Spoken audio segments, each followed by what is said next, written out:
नमस्कार दोस्तों, स्वागत है आपका आज के करंट अफेयर्स एमसीक्यू डिस्कशन में। तो चलिए स्टार्ट करते हैं आज का डिस्कशन। पहला प्रश्न है, निम्नलिखित कथनों पर विचार कीजिए। पहला ऑप्शन है पोषण वाटिका। पोषण वाटिका के बारे में कहा जा रहा है कि किशोरियों की पोषण और स्वास्थ्य स्थिति में सुधार लाने का लक्ष्य। दूसरा ऑप्शन है माँ का स्नेह, माँ का पूर्ण स्नेह। इसमें कहा जा रहा है कि बाल स्वास्थ्य और पोषण में सुधार के लिए स्तनपान को बढ़ावा देना।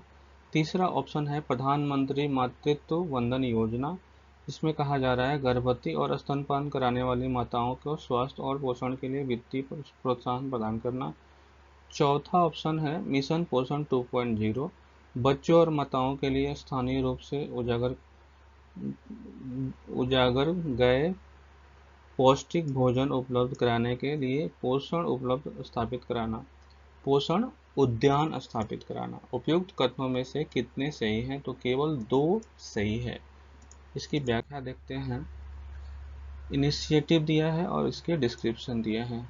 मिशन पोषण 2.0 का उद्देश्य है कि जो भी योजनाएं चल रही हैं उनको, पोषण से संबंधित जो भी योजनाएं चल रही हैं उनको इंटीग्रेट करना और मैटरनल न्यूट्रिशन और चाइल्ड फीडिंग नॉर्म्स के संबंध में उनको बढ़ावा देना, उसमें सुधार करना। यानी कि जो छात्र जो बच्चों के पोषण से संबंधित जो भी चीज़ें हैं, मातृत्व न्यूट्रिशन से संबंधित जो भी चीज़ें हैं, कमियां हैं, उनमें सुधार कैसे किया जाए, उनके संबंध में जो भी योजनाएं चल रही हैं उन सभी का एक समूह जो है मिशन पोषण 2.0 है।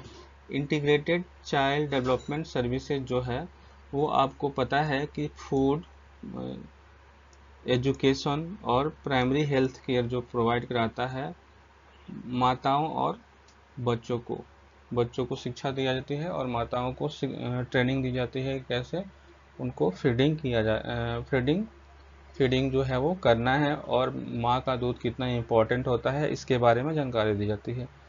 प्रधानमंत्री मातृत्व वंदना योजना, इसमें है जो गर्भवती महिलाएं होती हैं, जो जो दूध स्तनपान कराने वाली महिलाएं होती हैं, उनको हेल्थ और न्यूट्रिशन के लिए फाइनेंशियल इंसेंटिव दिया जाता है। यानी कि एक मुश्त का भुगतान किया जाता है ताकि वो अपनी जो ज़रूरतें हैं, बेसिक चीज़ें हैं, उनको पूर्ण कर सके और पौष्टिक आहार ले सके ताकि उनका जो गर्भ जो हो वो मजबूत हो और वो स्वस्थ बच्चा पैदा हो। ठीक है।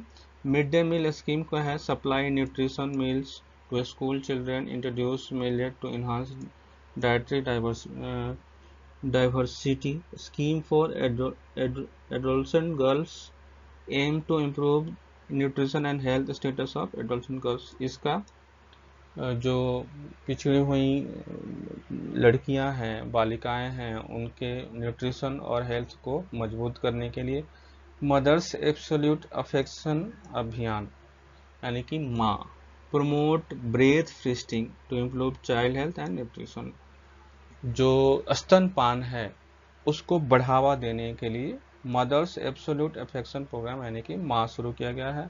पोषण वाटिका का उद्देश्य यही है कि न्यूट्रिशन गार्डन की स्थापना करना, जो लोकली स्तर पे, लोकली मतलब ग्रामीण स्तर पे, स्थानीय स्तर पे जो गार्डन बनाया जाएगा उसी में से उनको पोषण संबंधी जो ज़रूरत की फूड है उनको प्रोवाइड कराया जाएगा। और इसका जो है इसको नीति आयोग के द्वारा जो है नीति आयोग को द्वारा प्रमोट किया जा रहा है।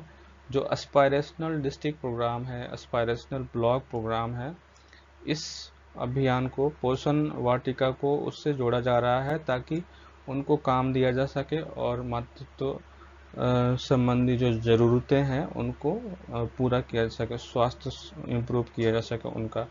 तो केवल कथन 2 और 3 जो है वो आपका सही है। अगला क्वेश्चन है कि ओलंपिक महिला कुश्ती प्रतियोगिता में निम्नलिखित में से कौन सी भार श्रेणियां हैं? पहला है free style 50 kilo, 55 kilo, 62 kilo और 68 किलो और 70 किलो। उपयुक्त विकल्पों में से कितने सही हैं? तो केवल 3 सही हैं, केवल 3 सही हैं। एक्सप्लेनेशन देखते हैं। ओलंपिक कुश्ती में कुल 18 वर्ग हैं, 18 भार वर्ग शामिल हैं। पुरुषों की फ्री स्टाइल, महिलाओं की फ्री स्टाइल और ग्रीको रोमन के लिए 6-6। प्रत्येक अनुशासन के अंतर्गत भार वर्ग का विवरण इस प्रकार है। पुरुष फ्री स्टाइल, पुरुष में आपको 57 kg, 65 kg, 74 kg, 86 kg, 97 kg और 125 kg। दूसरा है आपको महिला free style 50 kg, 53 kg, 57 kg, 62 kg, 68 kg, 76 kg। और ग्रीको रोमन में है 60 kg, 67 kg, 67 और 68 kg, 79 kg और एक है आपको 130 kg, 130 kg। तो ये आपका ऑप्शन 1, 3 और 4 जो है वो करेक्ट है। अगला क्वेश्चन है कि भारत में कपड़ा मंत्रालय द्वारा शुरू किए गए कस्तूरी कपास भारत कार्यक्रम का प्राथमिक उद्देश्य क्या है? प्राथमिक उद्देश्य है भारतीय कपास की ट्रेसेबिलिटी, प्रमाणन और ब्रांडिंग को बढ़ावा देना। हाल ही में भारत के कपड़ा मंत्रालय ने भारतीय कपास की ट्रेसेबिलिटी, प्रमाणन और ब्रांडिंग को बढ़ावा देने के लिए कस्तूरी कॉटन भारत कार्यक्रम शुरू किया है। कस्तूरी कॉटन भारत कार्यक्रम तो कपड़ा मंत्रालय का कार्यक्रम है। इसका प्राथमिक उद्देश्य है कस्तूरी कॉटन भारत टैग की गई भारत की टैग की गई गांठों की एंड टू एंड ट्रेसेबिलिटी के लिए कीवर्ड आधारित प्रमाणन तकनीक और ब्लॉकचेन का उपयोग करना। इस उद्देश्य के लिए क्यूआर कोड सत्यापन ब्लॉकचेन प्लेटफॉर्म वाली एक माइक्रो वेबसाइट विकसित की गई है। इस कार्यक्रम को भारतीय राष्ट्रीय और अंतर्राष्ट्रीय स्तर पर भी बढ़ावा दिया जाएगा। कस्तूरी कॉटन भारत अभियान जो है वो कपड़ा मंत्रालय, भारतीय कपास निगम, भारतीय निकाय, व्यापार निकाय और उद्योग द्वारा एक सहयोगात्मक प्रयास है। इसमें सेल्फ ब्रांडिंग, ट्रेसेबिलिटी और प्रमाणन के माध्यम से भारतीय कपास की वैश्विक प्रतिस्पर्धात्मकता को बढ़ावा, हितधारकों के लिए एक अस्थायी पारिस्थितिक तंत्र बनाना। कार्यक्रम क्रियान्वयन cotton textile export promotion council को ट्रेसेबिलिटी, प्रमाणन और ब्रांडिंग को लागू करने के लिए शीर्ष निकाय के रूप में नामित किया गया। तो ये थी कॉटन भारत कार्यक्रम, कस्तूरी कॉटन भारत कार्यक्रम के बारे में जानकारी। अगला क्वेश्चन है कि भारत सरकार निम्नलिखित में से किस समूह में एनीमिया को कम करने के लिए एनीमिया मुक्त भारत अभियान लागू कर रही है?